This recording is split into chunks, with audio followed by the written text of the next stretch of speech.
Hi student, कैसे हैं आप सभी लोग। उम्मीद है कि आप सभी लोग स्वस्थ होंगे और अपनी पढ़ाई को कंटिन्यू कर रहे होंगे।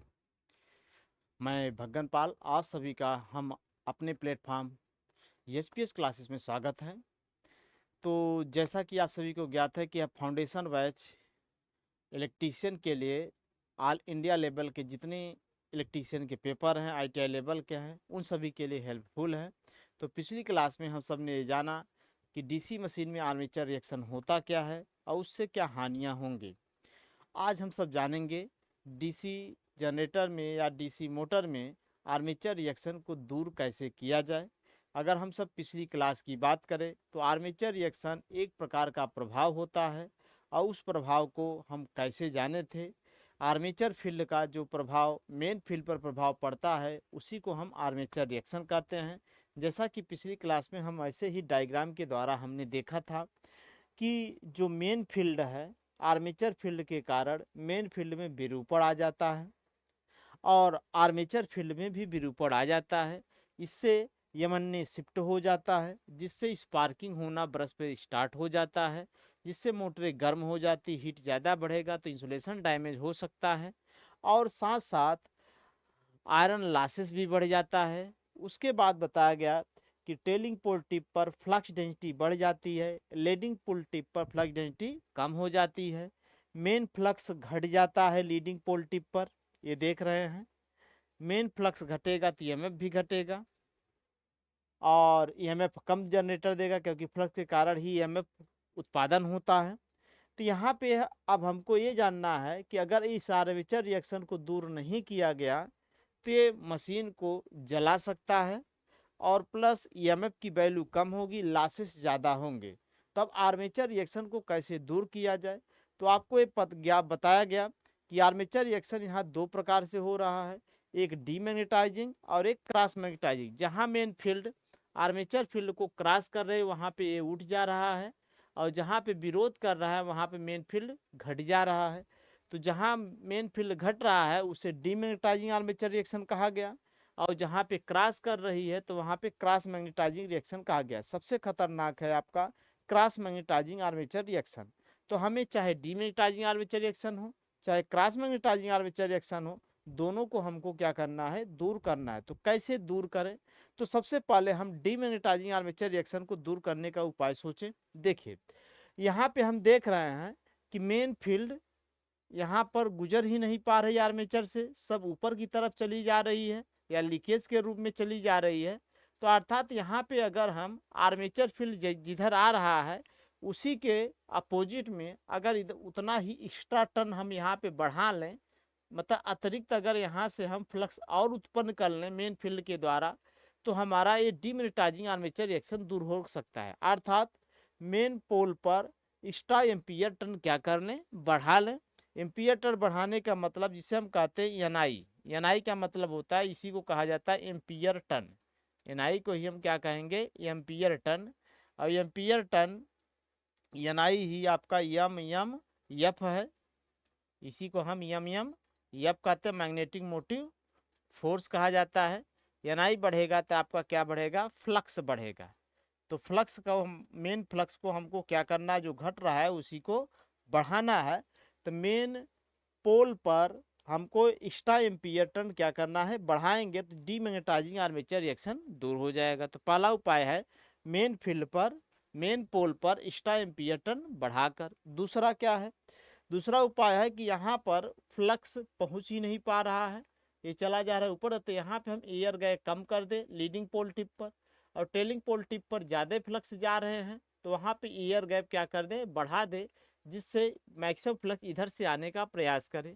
तो अर्थात दूसरा उपाय है कि टेलिंग पोल टिप पर एयर गैप बढ़ा दें और लीडिंग पोल टिप पर एयर गैप को क्या कर दें, घटा दें। तो एक भी उपाय है, कुछ हद तक डीमैग्नेटाइजिंग आर्मेचर रिएक्शन हमारा क्या होगा, दूर हो जाएगा और क्रॉस मैग्नेटाइजिंग भी आर्मेचर रिएक्शन दूर हो सकता है। ये दूसरा उपाय। तीसरा उपाय यह है कि ये जो क्रॉस मैग्नेटाइजिंग आर्मेचर रिएक्शन का टेलिंग पोल टिप पर फ्लक्स डेंसिटी बढ़ रही, कुछ फ्लक्स ऐसे होंगे जो वापस हो के चले जा रहे हैं। तो अर्थात इनकी हम क्या करें, पोल शू की लंबाई को बढ़ा दें। तो जिससे एक समान रूप से फ्लक्स वितरित हो, लीकेज का मान क्या हो जाए, कम हो जाए, क्योंकि लीकेज फ्लक्स बढ़ने से मशीन की साइज बढ़ जाएगी। इसलिए अगला उपाय है पोल शू की लंबाई क्या कर दें, बढ़ा दें। पोल शू की लंबाई बढ़ाने पर भी कुछ हद तक हमारा आर्मेचर रिएक्शन दूर हो सकता है। अब इसके बाद अगला उपाय जानते हैं। अगला उपाय यह है, अगर जो फील्ड क्रॉस कर रही है, जो फील्ड ये क्रॉस कर रही है मेन फील्ड, यहाँ पे भाई अगर हम सब बात करें, आर्मेचर फील्ड मेन फील्ड को क्या कर रही है, क्रॉस कर रही है। यहाँ पे ऐसे आर्मेचर फील्ड का जो बनेगा, ये चूंकि सर्कुलर होता है आर्मेचर फील्ड, ऐसे आर्मेचर फील्ड जिधर आपका क्रॉस रहता है वो क्लॉकवाइज रहता है, ऐसे है। और जिधर डार्ट रहता है, मतलब जो करंट बाहर की तरफ आती है, वहाँ एंटी क्लॉकवाइज हम सब दिखाते हैं मैग्नेटिक फील्ड को, ऐसे।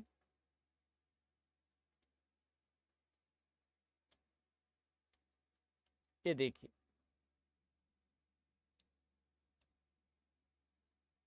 यहाँ पे ऐसे दिखा दे। अब यहाँ देखिए जो आर्मेचर फील्ड है जिससे हम कह रहे हैं फाई ए, तो आर्मेचर फील्ड यहाँ दबा रही है, यहाँ पर आर्मेचर फील्ड उठा रही है, आर्मेचर फील्ड यहाँ क्या कर रही है, विरोध कर रही है। तो अगर हम आर्मेचर फील्ड के ही विरोध में एक फ्लक्स ले लें, तो जिससे हमारा क्या होगा, आर्मेचर फील्ड जो क्रॉस कर रही हो वो निष्प्रभावित हो जाएगा, उसका प्रभाव नगण्य हो जाएगा। अर्थात यहाँ से कोई ना कोई फ्लक्स आना चाहिए, तो इधर हमको एक्स्ट्रा टन कोई पोल बनाने पड़ेंगे। और अब पोल की पोलरिटी क्या होगी, वहाँ पे कौन सा पोल बनाएं। अगर जनरेटर है तो आने वाला पोल जो साउथ है, तो यहाँ पे हमको साउथ बनाना पड़ेगा। अगर मोटर ऐसे घूम रहा है, इधर आने वाला पोल हमारा क्या रहेगा, नॉर्थ रहेगा। अगर वहाँ ऊपर साउथ है तो नीचे क्या रहेगा, नॉर्थ रहेगा। अब यहाँ पे क्या होगा, जैसे जितना फ्लक्स निकले बाहर की तरफ आर्मेचर, तो जो पोल बीच में, मेन पोल के बीच में जो पोल रखे हैं, उस पोल के प्रभाव को क्या करेगा, वो खत्म कर देगा। तो दो मेनों को पोल्स के बीच में जो पतला सा पोल लगाते हैं, उस पोल को हम कहते हैं इंटरपोल। तो अर्थात बीच में इंटरपोल का प्रयोग करके हम आर्मेचर रिएक्शन को क्या कर सकते हैं, दूर कर सकते हैं। इसे हम क्या नाम देंगे, इंटरपोल कहेंगे। और इंटरपोल पर जो पोलरिटी बनाना है और जो उसका मान है वो आर्मेचर के फ्लक्स के मान के बराबर हो, तभी तो विरोध कर पाएगा। इसलिए इसमें जो आपकी करंट होगी आर्मेचर धारा के मान के समान होगी, आर्मेचर धारा के मान के समान, और उस धारा की जो दिशा होगी आर्मेचर धारा के जस्ट क्या होगी, विपरीत होगी, जिससे वो विरोध कर पाएगा। और इस पर जो बाइंडिंग होगी इंटरपोल पर, वो बाइंडिंग आपका आर्मेचर के सीरीज में रहेगा, तभी तो धारा का मान समान होगा। तो इस प्रकार अगला हमारा है इंटरपोल का प्रयोग करके। इंटरपोल का प्रयोग करने का मतलब यह हुआ, क्रॉस मैग्नेटाइजिंग आर्मेचर रिएक्शन को क्या करेगा, दूर करेगा। जितने क्रॉस वाले उनको प्रभाव को ये हटा देगा। ये अगला उपाय। और एक उपाय और है कि ये जो पोल ऐसे फ्लैट दिख रहा है, इसको और कर्व बनाता हुआ कर दे, जिससे कहेंगे चैम्फर्ड पोल का प्रयोग करके। चैम्फर्ड पोल का प्रयोग करेंगे तो फ्लक्स एक समान रूप से क्या हो जाएगा, वितरित हो जाएगा। ऑलरेडी हम पोल चैम्फर्ड करते हैं, कुछ हद तक उससे आर्मेचर रिएक्शन हमारा क्या हो जाता है, दूर हो जाता है। और एक उपाय और है कि मेन पोल पर पोल शू पर यहाँ पे बार बाइंडिंग कर दे। अब इसमें जो कंडक्टर हो, बार बाइंडिंग मतलब छड़ की बाइंडिंग कर दे या कॉइल लपेट दे पोल शू पर, और उसमें जो कंडक्टर हो वो आर्मेचर कंडक्टर के क्या होने चाहिए, समांतर में होने चाहिए। और उसकी जो वाइंडिंग है जो पोल शू पे लगा रहा है, वो आर्मेचर के सीरीज में होनी चाहिए, और उसकी जो धारा हो उसके विपरीत हो। तो इस वाइंडिंग को हम कहते हैं कंपनसेटिंग वाइंडिंग का प्रयोग करके। किसका प्रयोग करके, कंपनसेटिंग वाइंडिंग का प्रयोग करेंगे। तो पोल शू पर कंपनसेटिंग वाइंडिंग का प्रयोग करके, पोल शू पर कंपनसेटिंग वाइंडिंग का प्रयोग करके, कंपनसेटिंग वाइंडिंग का प्रयोग करके, पोल शू पर कंपनसेटिंग वाइंडिंग का प्रयोग करके हम आर्मेचर रिएक्शन को दूर, इससे भी आपका क्रॉस मैग्नेटाइजिंग आर्मेचर रिएक्शन दूर होता है। इस प्रकार अब इन सभी के बारे में हमको डिटेल जानना है। तो हमने देखा कि आर्मेचर रिएक्शन दो प्रकार का होता है, डीमैग्नेटाइजिंग और क्रॉस मैग्नेटाइजिंग। तो डीमैग्नेटाइजिंग को दूर करने के लिए एक्स्ट्रा एम्पियर टर्न बढ़ा दें मेन पोल पर, उससे दूर हो जाएगा। और साथ साथ लीडिंग पोल टिप पर एयर गैप बढ़ा दें, टेलिंग पोल टिप पर एयर गैप घटा दें। तीसरा उपाय है पोल शू की लंबाई को हम क्या कर दें, बढ़ा दें। चौथा उपाय है कि पोल को चैम्फर्ड कर दें, जैसे फ्लक्स एक समान वितरित हो जाए।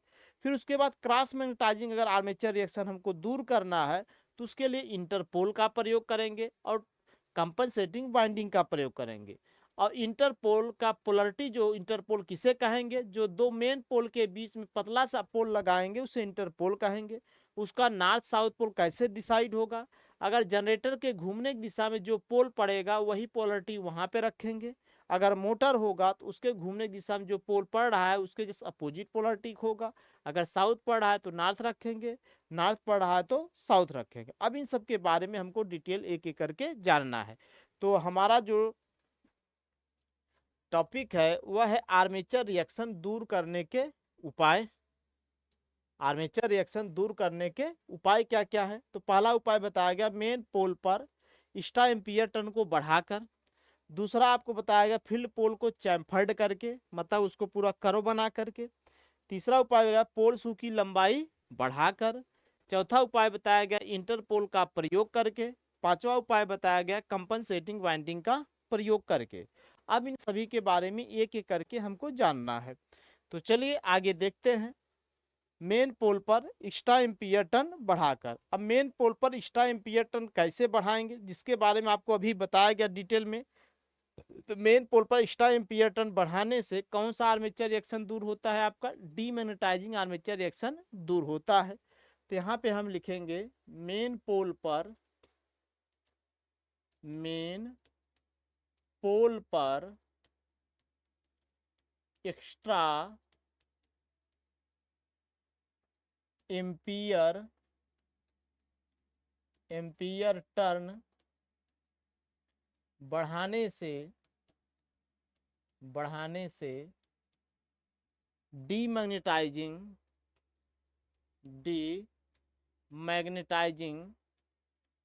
मैग्नेटाइजिंग आर्मेचर रिएक्शन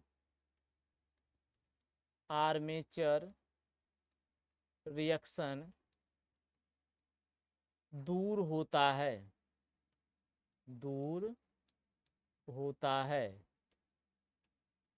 याद रहे, मेन पोल पर एक्स्ट्रा एम्पियर टर्न बढ़ाने से कौन सा आर्मेचर रिएक्शन दूर होगा, डीमैग्नेटाइजिंग आर्मेचर रिएक्शन आपका क्या होगा, दूर होगा। ये याद रहना चाहिए।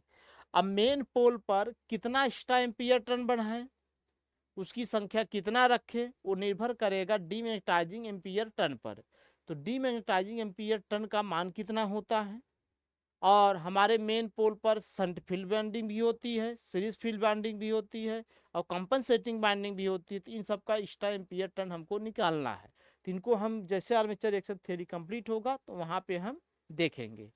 अब यहाँ पे मेन पोल पर एक्स्ट्रा एम्पियर टर्न बढ़ाने से केवल ये याद रहे कि डीमैग्नेटाइजिंग आर्मेचर रिएक्शन आपका दूर हो जाता है। इससे आपके मशीन की लागत क्या हो जाएगी, बढ़ जाएगी। मशीन की लागत क्या हो जाएगी, बढ़ जाएगी, क्योंकि अतिरिक्त एम्पियर टर्न हमको क्या करना पड़ा है, बढ़ाना पड़ेगा। तो यहाँ पे लिखेंगे इससे, इस मेथड से लागत में वृद्धि होती है। यही दो क्वेश्चन इससे आपके बनते हैं। आगे फार्मूला भी इनका जानेंगे जब पूरा आर्मेचर रिएक्शन हमारा कंप्लीट हो जाएगा। अब यह है फील्ड पोल को चैम्फर्ड करके। अब फील्ड पोल चैम्फर्ड करने का मतलब क्या हुआ, फील्ड पोल चैम्फर्ड करने का मतलब क्या हुआ। मान ले रहे हैं ये आर्मेचर है, मान ले रहे हैं यहाँ पे क्या है, ये आर्मेचर है। अब हमें बनाना है पोल शू। तो पोल शू को ऐसे चैम्फर्ड कर दें, मतलब कर्व बना दें, कर्व बना दे। इसे चैम्फर्ड कहेंगे, नॉर्थ पोल हो गया। और ये इधर आपका क्या हो गया, ये साउथ पोल हो गया। और यहाँ पर बीच में शाफ्ट दिखा दीजिए। ये आपका जीएनए हो गया, और यहाँ पे कंडक्टर दिखा दीजिए।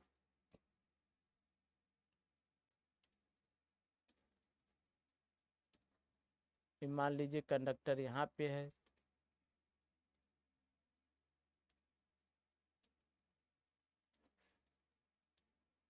ये कंडक्टर हो गए।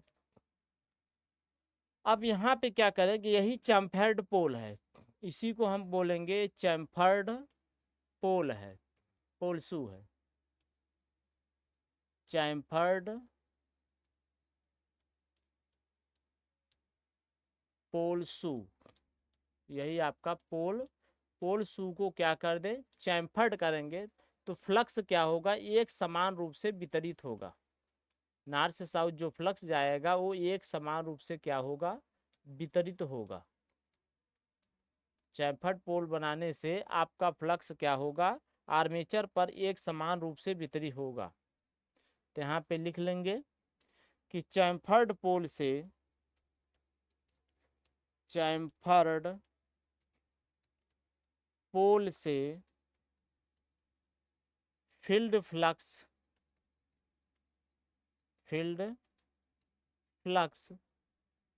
आर्मेचर पर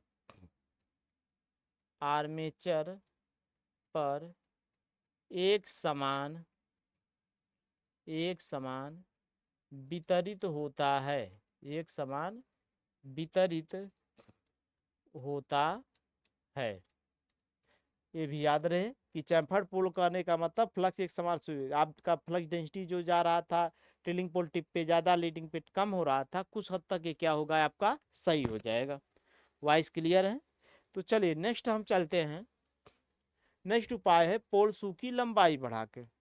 अब पोल शू की लंबाई बढ़ाने का मतलब क्या होगा, पोल शू की लंबाई अगर हम बढ़ा दें, जितने लीकेज फ्लक्स हैं, इसी में समझ लीजिए, चलिए यहाँ पे फिर से बना दिया जा रहा है। अगर पोल शू की हम सब लंबाई बढ़ा दें, पहले तो आर्मेचर को दिखा दो,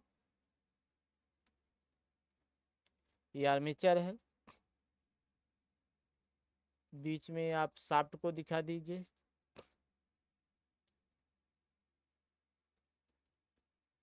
और फिर आप जीएनए को दिखा दीजिए, ये जीएनए हो गया। अब मान लीजिए ये आपका पोल है, पोल शू है, उसकी लंबाई बढ़ा दीजिए,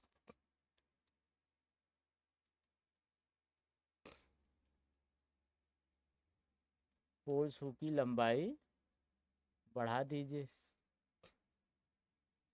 अब इधर आपका नॉर्थ पोल और इधर क्या हो गया, साउथ पोल।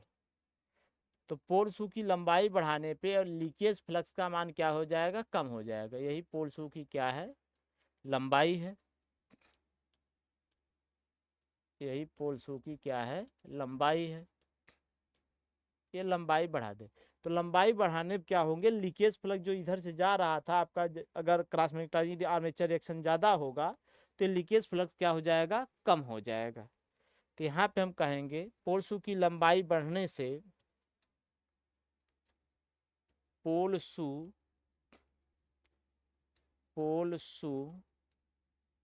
की लंबाई बढ़ने से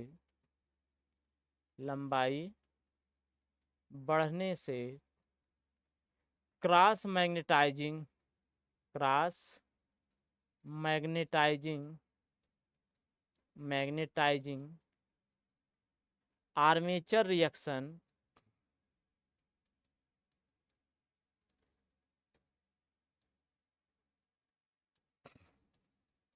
आर्मेचर रिएक्शन से होने वाला फ्लक्स लीकेज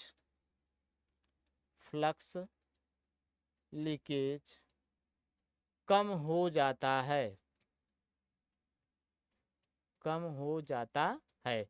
फ्लक्स लीकेज आपका यहीं से लंबाई बढ़ने पे फ्लक्स उधर नहीं जा, फ्लक्स आपके इधर ही रह पाएंगे। ठीक है, ये बात हो गया पोल शू की लंबाई बढ़ाने से। अब आगे हम बात करेंगे इंटरपोल का प्रयोग करके। अब जैसे अगर हम सब बात करें यहाँ पर, ये तो मान ले रहे हैं ये आपका हो गया, यहाँ पे डाट है,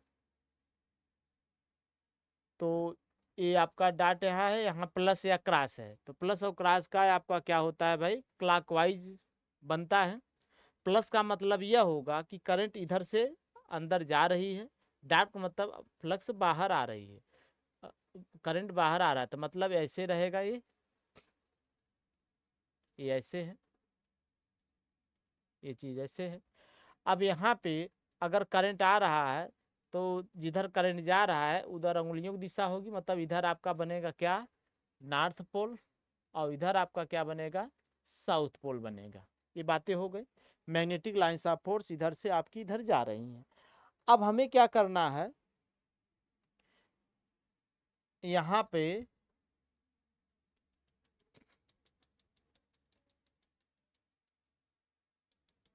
आर्मेचर फ्लक्स भी दिखा देना है। आर्मेचर फ्लक्स ऐसे नीचे आता है, फिर इधर से क्या जा रहा है आपका, ऊपर साइड जा रहा है, तो यहाँ भी आर्मेचर फ्लक्स रहेगा, यहाँ भी आप आर्मेचर फ्लक्स को दिखा दीजिए, ये नीचे आएगा और इधर से ऊपर जाएगा। क्लियर बात। अब हमें क्या करना है कि ये जो आर्मेचर फ्लक्स है, मेन फील्ड को अगर हम सब दिखाएं यहाँ पे, मेन फील्ड को, मेन फील्ड तो आपकी नॉर्थ से किधर जाती है, साउथ की तरफ जाती है, ये मेन फील्ड है, ये आपका क्या हो गया, मेन फील्ड। और जो आर्मेचर फील्ड है वो मेन फील्ड को क्या कर रही है, क्रॉस कर रही है, जिसके कारण क्रॉस मैग्नेटाइजिंग आर्मेचर रिएक्शन होता है। अब इंटरपोल होता क्या है, ये तो आपका मेन पोल है, यहाँ पे जो दिख रहा है ये आपका मेन पोल है, ये क्या है, मेन पोल है, ये भी आपका ये क्या है, मेन पोल है, मेन पोल है। अब दो मेन पोल के बीच में आपको एक पतला सा पोल लगाना है, जिसे हम बोलेंगे इंटरपोल।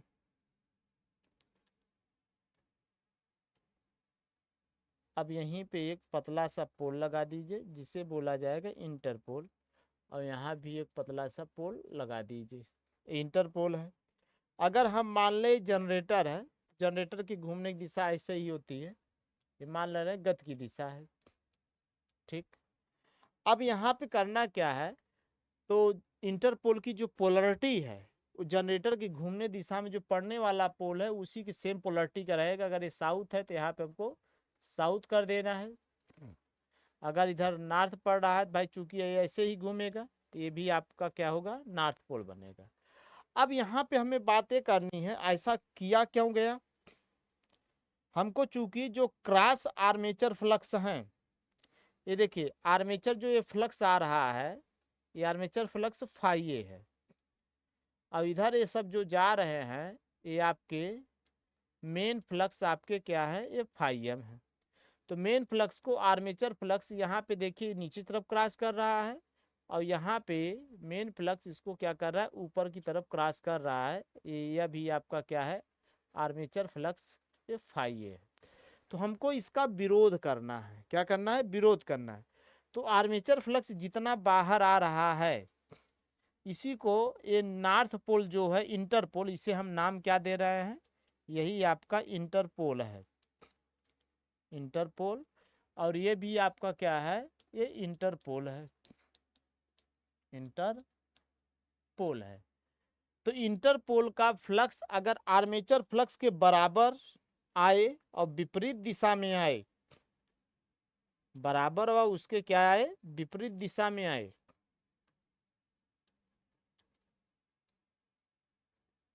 जितना आर्मेचर फ्लक्स आ रहा है उतना अगर इंटरपोल फ्लक्स भी आए, इधर से अगर जा रहा है तो उधर भी भाई आपका फ्लक्स क्या होगा, जाएगा ही, इंटरपोल का।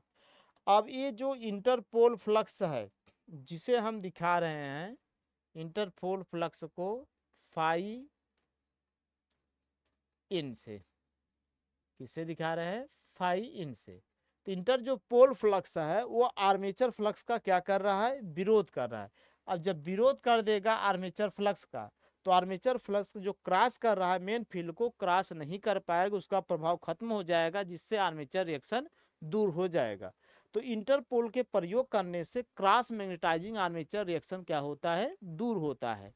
अब इंटरपोल फ्लक्स में का जो फ्लक्स है वो आर्मेचर फ्लक्स का जस्ट अपोजिट होना चाहिए, अर्थात इसमें जो करंट फ्लो करेगा, जो धारा होगी, वह आर्मेचर धारा के क्या होना चाहिए, बराबर होना चाहिए, और धारा की दिशा उसके क्या होनी चाहिए, विपरीत होना चाहिए, तभी तो क्या करेगा, विरोध कर पाएगा, अन्यथा विरोध नहीं कर पाएगा। अब यहाँ पे तो सबसे पहला पॉइंट हमको ये लिखना है कि इंटरपोल से कौन सा आर्मेचर रिएक्शन दूर होता है। इंटरपोल से क्रॉस मैग्नेटाइजिंग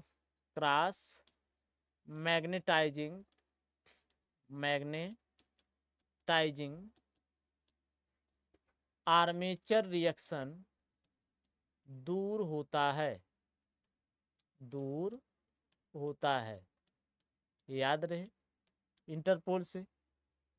और बताइए इंटरपोल से क्या होगा, इंटरपोल की पोलरिटी क्या होगी, पहले बता दें। इंटरपोल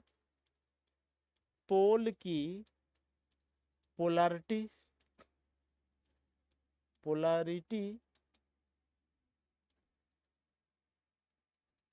जनरेटर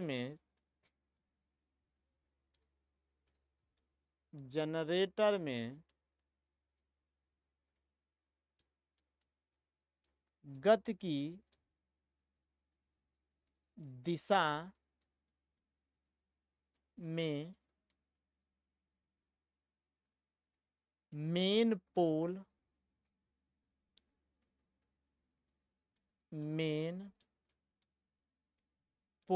की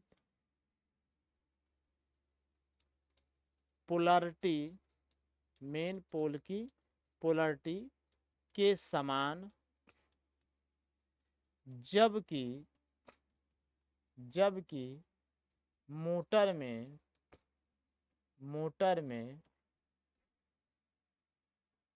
मेन पोल के सीधा विपरीत लिख दें, मोटर में मेन पोल के विपरीत होती है।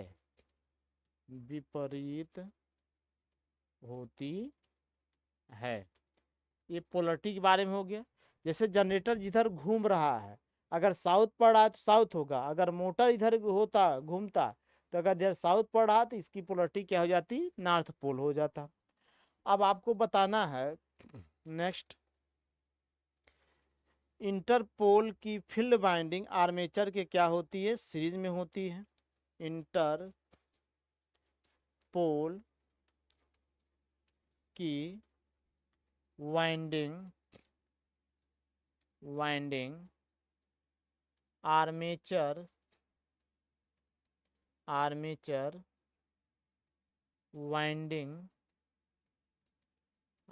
वाइंडिंग के श्रेणी में तथा धारा विपरीत होती है, क्या होती है, विपरीत होती है। ये आपको याद रहे, यही दो क्वेश्चन आपके एग्जाम में ये सबसे ज्यादा पूछता है और आपका सबसे ज्यादा ये पूछता है, और पोलरिटी तो है ही। तो याद रहे, इंटरपोल की जो पोलरिटी है, जनरेटर में घूमने की दिशा में पोल के समान, मोटर में उसके विपरीत, और इसकी जो फील्ड वाइंडिंग है आपका आर्मेचर की सीरीज में होगा, और धारा जो इंटरपोल में जाएगी वो आर्मेचर के जस्ट क्या रहेगा, विपरीत रहेगा। तो क्रॉस मैग्नेटाइजिंग, और ये किसको दूर करता है, क्रॉस मैग्नेटाइजिंग आर्मेचर रिएक्शन को दूर करता है। अगर क्रॉस मैग्नेटाइजिंग आर्मेचर रिएक्शन दूर हो जाएगा तो उसके साथ साथ मोटर का क्या होगा, जो स्पार्किंग हो रही जनरेटर मोटर में वो भी आपका दूर हो जाएगा। क्लियर बात हो गई। अब चलिए लास्ट चलते हैं। लास्ट है कंपनसेटिंग वाइंडिंग का प्रयोग करके। देखिए तो यहाँ पे कंपनसेटिंग वाइंडिंग होता क्या है, इंटर, ये अगर हम सब बात करें, ये जो देख रहे हैं ये पोल शू है। ये क्या है आपका, पोल शू है, पोल शू है। पोल शू पर यही जो दिख रही है आपकी, यही कंपनसेटिंग वाइंडिंग है। ये क्या है, कंपनसेटिंग वाइंडिंग है। जो कंपनसेटिंग वाइंडिंग होती है, कंपनसेटिंग वाइंडिंग होती है, वह आपका एक प्रकार से बार बाइंडिंग होती है, छड़ की तरह वाइंडिंग रहती है। ये पोल शू पे लगाया जाता है और यह आर्मेचर के सीरीज में रहेगी। आर्मेचर के क्या होगी, सीरीज में, आर्मेचर के समांतर में, और उसमें जो धारा दिशा होगी आर्मेचर के विपरीत होगी। कंपनसेटिंग बाइंडिंग से कौन सा आर्मेचर रिएक्शन दूर होता है, क्रॉस मैग्नेटाइजिंग आर्मेचर रिएक्शन दूर होता है। जैसे अगर हम यहाँ सब बात करें, ये आर्मेचर का फ्लक्स ऐसे जाएगा, ये आर्मेचर फ्लक्स है जिसे हम दिखा रहे हैं फाई ए से, इधर से ऐसे जाएगा और ये ऐसे ऊपर जाएगा, ये आपका क्या है, फाई ए। अब यहीं पे हमको इंटर जो कंपनसेटिंग बाइंडिंग है उसके फ्लक्स को देख लेते हैं, उसकी पोलरिटी कैसी होगी। चलिए थोड़ा इसको इधर कर देते हैं, ठीक। अब देखिए जो कंपनसेटिंग वाइंडिंग है, ये आपका डाट है तो इसका एंटी क्लॉकवाइज जाएगा, इसका क्या होगा, एंटी क्लॉकवाइज, ये ऐसे आएगा,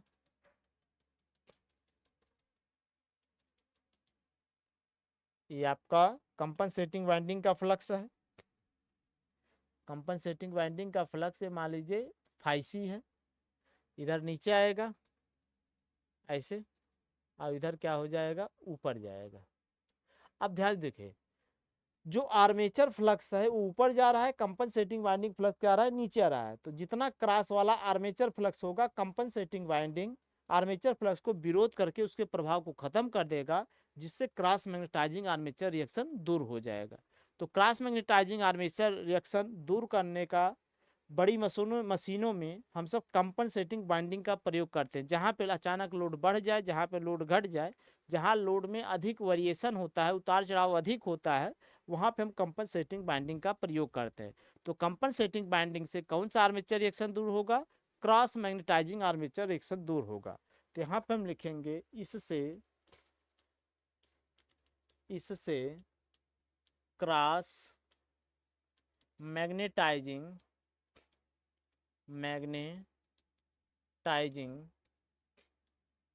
armature reaction cross magnetising armature reaction दूर होता है, क्रॉस मैग्नेटाइजिंग आर्मेचर रिएक्शन दूर होता है।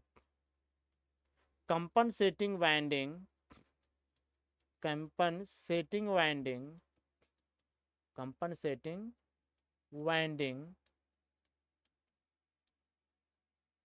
पोल शू पर की जाती है, याद रहे कहाँ रहेगी, पोल शू पर की जाती है।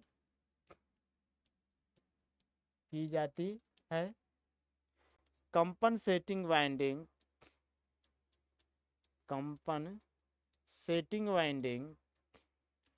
आर्मेचर के क्या होगी, कंपनसेटिंग वाइंडिंग आर्मेचर के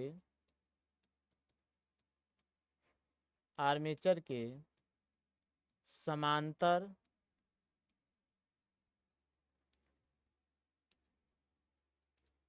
श्रेणी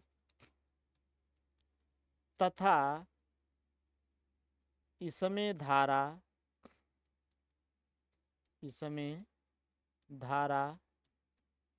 की दिशा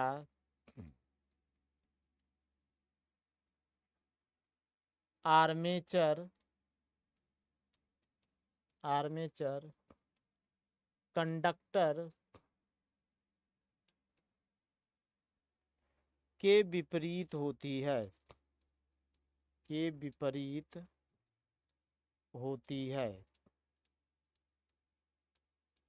इसका यूज कहाँ किया जाएगा, इस मेथड का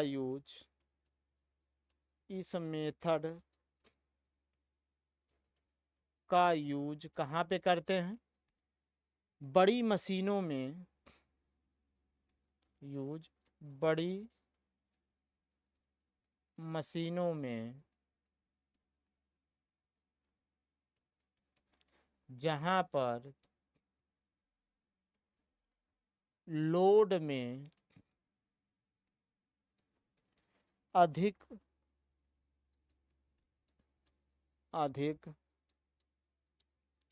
उतार चढ़ाव होता है, वहीं पे हम क्या करेंगे? कंपनसेटिंग वाइंडिंग का प्रयोग करेंगे। ये तो हमारा हो गया आर्मेचर रिएक्शन के दूर करने के उपाय। तो यहाँ तक हमारी कहानी हो गई कि आर्मेचर रिएक्शन होता क्या है, उसको दूर कैसे किया जाता है। तो आप सभी लोग एचपीएच क्लासेस को नए हैं तो सब्सक्राइब करें और इस सेशन को लाइक करें और शेयर करें। मिलेंगे हम नेक्स्ट क्लास में कम्यूटेशन के साथ, और साथ साथ हम जानेंगे कि एक्स्ट्रा एम्पियर टर्न की संख्या कितनी होगी, कंपनसेटिंग वाइंडिंग की कितना टर्न लपेटें, और शंट फील्ड वाइंडिंग कितना एम्पियर टर्न रहेगा, सीरीज फील्ड वाइंडिंग कितना एम्पियर टर्न रहेगा, ये नेक्स्ट क्लास में जानेंगे। तो आज के लिए इतना ही। धन्यवाद क्लास में जुड़ने के लिए।